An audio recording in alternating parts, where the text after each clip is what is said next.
اللہ تبارک و تعالیٰ نے ان لوگوں کو جب اقتدار دیا، وہ کون لوگ تھے؟ سیدنا صدیق اکبر، حضرت فاروق اعظم، سیدنا عثمان غنی، حضرت مولا علی رضوان اللہ تعالیٰ علیہم اجمعین۔ اللہ نے جب ان لوگوں کو اقتدار دیا زمین کے اندر، اللہ تبارک و تعالیٰ نے انہیں نبی پاک علیہ الصلاۃ والسلام کی نیابت کے لیے چنا، تو ان لوگوں نے یہ انقلاب برپا کیا، نمازیں عام ہو گئیں، شوق سے لوگ صدقات و خیرات دینے لگے، بھلائی عام ہوئی، برائی کا کلا کما کیا گیا۔ ہمارے ہاں بھی لوگ احتساب کی باتیں کرتے ہیں، ہمارے ہاں بھی لوگ کہتے ہیں کہ میں رشوت خوری کو، کرپشن کو، ناجائز چیزوں کو ہمیشہ کے لیے جڑ سے اکھیڑ پھینکوں گا۔ لوگ دوسروں سے مطالبہ کرتے ہیں کہ یہ سارے کام جائز کریں، لیکن خود اس پر عمل کرنے کو تیار نہیں ہوتے۔ یاد رکھ لیں کہ یہ جو احتساب ہے یہ انسان کی اپنی ذات سے شروع ہوتا ہے۔ آپ جب نظام احتساب دنیا کے اندر مستحکم کرنا چاہتے ہیں تو اس میں پھر آپ کو اپنی ذات کو سامنے پیش کرنا پڑے گا۔ آج ہم بات کرنے جا رہے ہیں سیدنا فاروق اعظم رضی اللہ تعالیٰ عنہ۔ تو جناب عمر فاروق رضی اللہ تعالیٰ عنہ کا جو نظام احتساب ہے، انہوں نے اس کو گھر سے شروع کیا تھا، اپنے آپ سے اس کا آغاز فرمایا تھا۔ ہمارے ہاں یہ ہوتا ہے کہ جس بندے کے اکاؤنٹ میں اچھے خاصے پیسے ہیں، وہ بل جمع کرانے جائے تو اسے لائن میں نہیں لگنا پڑتا، مینیجر صاحب اسے آگے بلا لیتے، تو وہ بعد میں کیا کہہ رہا ہوتا ہے؟ کہتا دیکھو اللہ نے کتنی عزت دی ہے، مجھے لائن میں نہیں لگنا پڑا۔ بھائی لائن میں لگنا تو آپ کا یہ تھا کہ آپ سمجھتے کہ سارے مسلمان ہیں، مومنین ہیں، برابر ہیں، تو میں کسی کو تکلیف میں مبتلا نہ کروں۔ جب آپ آگے چلے گئے تھے تو آپ نے بہت سارے لوگوں کا حق مارا تھا، وہ لائن میں جو لگے ہوئے تھے ان کا وقت لمبا ہو گیا تھا۔ آپ نے تو اپنے آپ کو احتساب کے لیے پیش ہی نہیں کیا، بلکہ آپ نے کہہ دیا کہ جناب میرا تو رتبہ اعلیٰ ہے، لہذا یہ میرا حق بنتا تھا، مجھے تو استحکام ملنا چاہیے تھا۔ یہاں بہت سارے لوگوں نے اپنے حق میں چیزوں کو اور رنگ میں پیش کیا۔ سیدنا فاروق اعظم رضی اللہ تعالیٰ عنہ نے اس نظام احتساب کو اپنے گھر سے شروع فرمایا۔ حضرت عمر فاروق رضی اللہ تعالیٰ عنہ اپنے بچوں سے فرمایا کرتے تھے کہ جب میں حکم لوگوں کو کروں گا نا، اپنی رعایا کو، مسلمانوں کو میں کوئی حکم دوں گا تو تمہیں پہلے اس پر عمل کرنا پڑے گا۔ آپ فرمایا کرتے تھے یاد رکھنا لوگ تمہیں اس طرح دیکھیں گے، لوگ اس طرح تمہیں دیکھیں گے جس طرح گوشت کھانے والا پرندہ گوشت کو دیکھا کرتا ہے۔ چیل گوشت کھاتی ہے تو کیا کبھی اس کو پیغام بھیجنا پڑا ہے کہ تو آجا یہاں گائے مر گئی ہے، بھینس مر گئی ہے؟ خود بخود اس کی نظر ہوتی ہے، وہ پہنچ جاتی ہے۔ جناب عمر فرمانے لگے میرے گھر والوں، میرے بیٹوں، میری بیٹیوں، میری اہلیہ، لوگ تمہیں اس طرح دیکھیں گے جس طرح گوشت کھانے والے پرندے دیکھتے ہیں، لہذا میں جب کسی کو عمل کروں تو پہلے تمہیں اس پر عمل کرنا پڑے گا جب میں کسی کو حکم دوں۔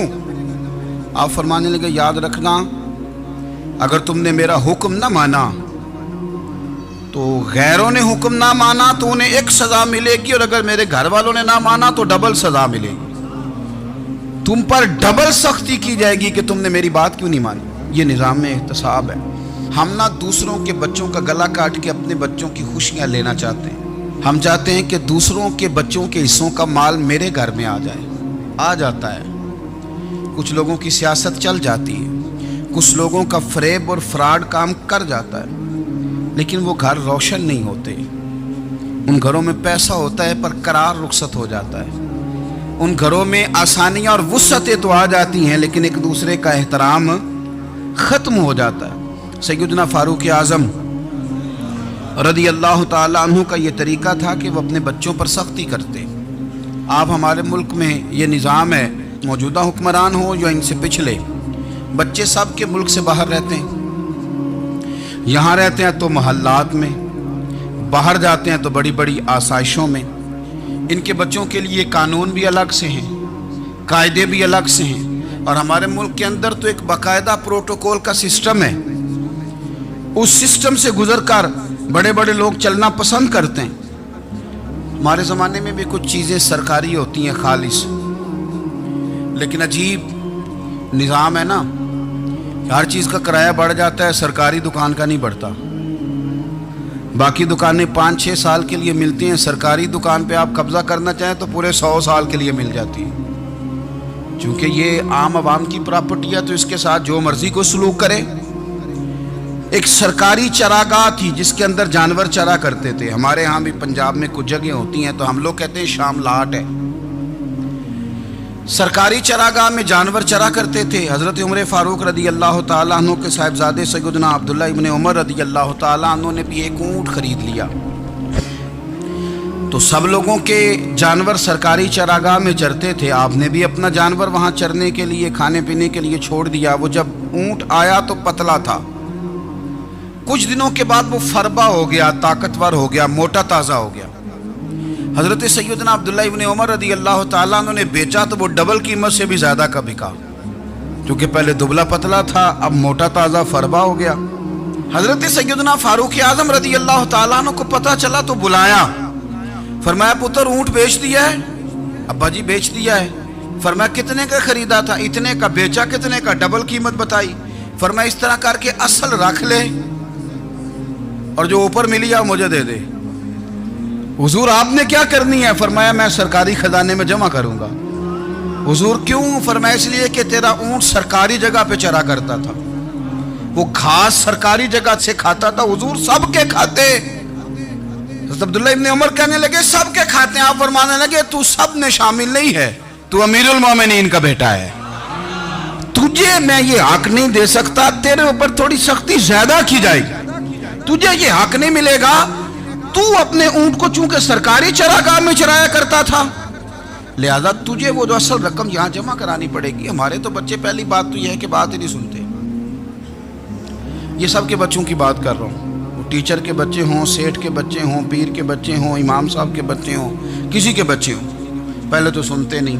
اور اللہ خیر کرے اگر آپ کوئی سنانا چاہیں تو فوری طور پر وہ ہوم منسٹری کے پاس پہنچ جاتے ہیں، ان کی اماں ان کی وکیل بن جاتی، آپ کہہ ہی کچھ نہیں سکتے، حالات رخ بدل جاتے۔ اس کا نقصان یہ ہوتا ہے کہ ان کو تراشا نہیں جا سکتا، ان کو ہیرے نہیں بنایا جا سکتا، ان کے اوپر کچھ ایسی میل کچیل چڑھ جاتی ہے جو بڑی عجیب و غریب ہوتی۔ اور کچھ لوگ ایسے ہوتے ہیں جو خرابی کرنے میں بھی اپنا کردار ادا کرتے ہیں، خرابی کرنے میں، اور بڑے لوگوں سے منسلک ہونے کے لیے لوگ رستے تلاش کرتے ہیں، رستے۔ میں چونکہ چیزوں کا مطالعہ کرنے کا بڑا شوقین ہوں، تو میری والدہ داخل تھیں کئی سال پہلے ہسپتال میں، تو مجھے اس ہسپتال میں کچھ دن رہنا پڑا۔ ایک پرائیویٹ ہاسپٹل تھا، تو اس میں انہوں نے جگہ جگہ لکھ کے لگایا تھا ملازمین کو بخشیش نہ دیں، ہم ان کو بڑی اچھی معقول تنخواہ دیتے ہیں، سیلری بڑی عمدہ ہے، تو لوگ بخشیش نہ دیں۔ میں نے جو مینجمنٹ کے لوگ تھے ہاسپٹل کی، ان میں سے ایک سے میں نے کہا کہ اگر کوئی بندہ اپنی خوشی سے دینا چاہے تو آپ نے بڑا موٹا لکھ کے لگایا برائے مہربانی ان کو بخشیش نہ دے۔ اس نے بڑی قیمت، سادہ آدمی تھا پر میری بڑی اس نے مجھے بات بتائی، مجھے نفع ہوا۔ کہنے لگے مولوی صاحب جب کچھ امیر لوگ ہسپتال میں مریض لے کے آتے ہیں تو وہ صفائی والے کو پہلے ہی 500 روپیہ دکھا لیتے ہیں آتے ہی، پھر وہ جیسے آواز دیتے ہیں صفائی والے فٹافٹ اندر آتے ہیں، ان کا کمرہ صاف کرتے ہیں۔ تو سارے تو بیچارے اتنے مالدار نہیں ہوتے کہ آتے ہی پہلے کام والے کو 500 دیں۔ پھر نقصان کیا ہوتا ہے کہ یہ جن کی ذمہ داری ہے بہت ساری ڈیوٹیاں کرنے کی، یہ ڈیوٹی نہیں کرتے، یہ پلٹ پلٹ کے ان کی طرف دیکھتے ہیں جن کے گھر سے سالن صحیح آتا ہے، ادھر ان کی توجہ زیادہ ہو جاتی ہے، جو نوٹ ان کو زیادہ دکھاتے ہیں، جو پھل لے کے آتے ہیں تو آدھا ان کو دیتے ہیں۔ تو ہم یہ کہتے ہیں یہ کام ہی نہ کرو، یہ اپنی تنخواہ پہ کام کریں تاکہ ہر آنے والے کا درد سمجھیں، ہر ایک کو یکساں یہ سروسز فراہم کریں۔ تو ہم یہ کام کرتے ہیں، ہم ایم پی اے کے اور کسی سے ہمارا تعلق نہ بنے تو ہم جناب اس کے ڈرائیور سے ہی تعلق بنا لیتے ہیں، ہم وہ جو آپریٹ کرنے والا ہوتا ہے ٹیلی فون اسی سے بڑا تعلق بناتے ہیں، اس کو مٹھائی کا ڈبہ جلدی پہنچا دیتے ہیں۔ تو اسی طرح سے بڑے لوگوں کی اولادوں کو بگاڑا جاتا ہے۔ حضرت عاصم بن عمر رضی اللہ تعالیٰ عنہ، یہ سیدنا فاروق اعظم کے بیٹے تھے، مصر گئے تو لوگوں کو پتہ چلا حضرت عمر کے بیٹے آئے، لوگوں نے تحفے دیے، بڑی بڑی چیزیں آپ کو دی، حضرت عمر کا بیٹا آیا، بڑے گفٹ دیے۔ تو صاحبزادے واپس آئے تو ان کے پاس بڑے تحائف تھے۔ سیدنا عمر فاروق رضی اللہ تعالیٰ عنہ نے دیکھا تو فرمایا ادھر لانا تحفے،